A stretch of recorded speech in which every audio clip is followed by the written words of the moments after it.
নামাজ, রোজা, দান।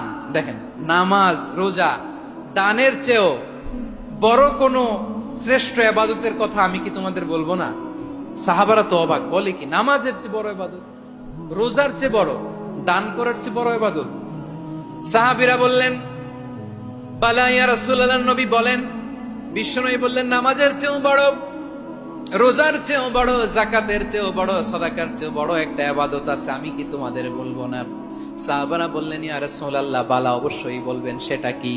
বিশ্বনবী বললেন, ইসলাহু যাতিল বাইন। দুইজন যখন ঝগড়া লেগেছে, তোমার দুই ভাই যখন ঝগড়া লেগেছে, এই দুইজনের মধ্যে বিরোধ মিটিয়ে মীমাংসা করে দেয়া হচ্ছে সবচাইতে সেরা কাজ। দুইজন ঝগড়া লাগছে, ইসলাহু যাতিল বাইন, দুইজনের মধ্যে মিলিয়ে দেয়া, এটা নামাজ, রোজা, সাদাকার চেয়ে বেশি সওয়াব। সুবহানাল্লাহ, এত আস্তে, হ্যাঁ? ওয়াত্তাকুল্লাহ ওয়া আসলিহু যাতা বাইনিকুম, সূরা আনফাল। আল্লাহ বলেন, আল্লাহরে ভয় করো, ঝগড়া লাগলে মজা নিও না, ওয়াত্তাকুল্লাহ, আল্লাহরে ভয় করো, ফাসলিহু যাতা বাইনিকুম, মিলিয়ে দিও। তাহলে আমরা মিলায়ে দিব, রাজি আছেন তো?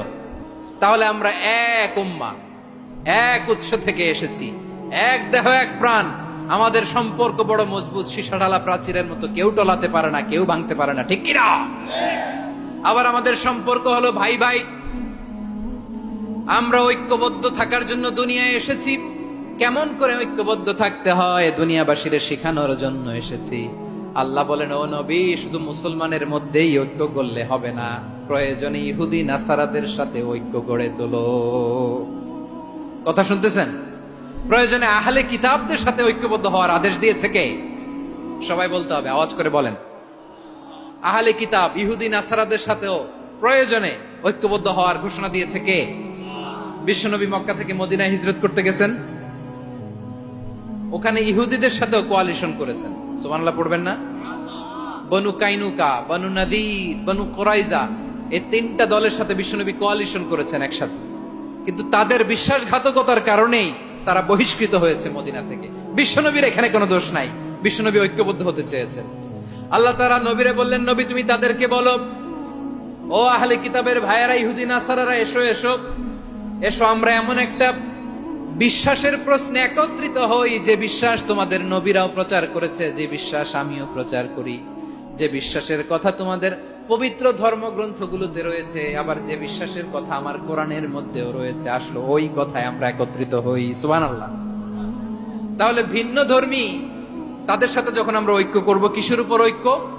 একটা কমন ফেইথ, একটা মৌলিক বিশ্বাসের উপর ঐক্য। আল্লাহ তাআলা বলছেন, কুল ইয়া আহলাল কিতাবি তাআলাউ ইলা কালিমাতিন সাওয়াইন বাইনানা ওয়া বাইনাকুম আল্লা না'বুদা ইল্লাল্লাহ ওয়া লা নুশরিকা বিহি শাইআ ولا يتخذ بعضنا بعضا أربابا من دون الله فإن تولوا فقولوا اشهدوا بأننا مسلمون। পড়েন আল্লাহু আকবার।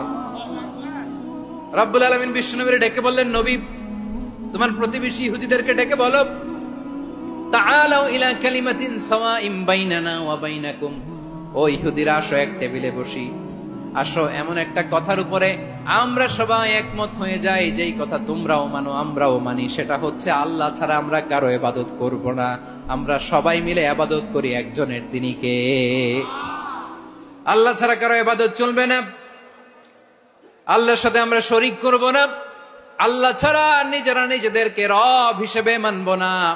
এই তিনটা বিষয়ে যদি একমত হও, চলো আমরা একসাথে বসি, আমরা ঐক্যবদ্ধ হই। পড়েন সুবহানাল্লাহ। তাহলে দেখেন, ঐক্য কি শুধু মুসলমানদের মধ্যে না, প্রয়োজনে অন্য ধর্মের সাথেও ঐক্যবদ্ধ হতে হয়।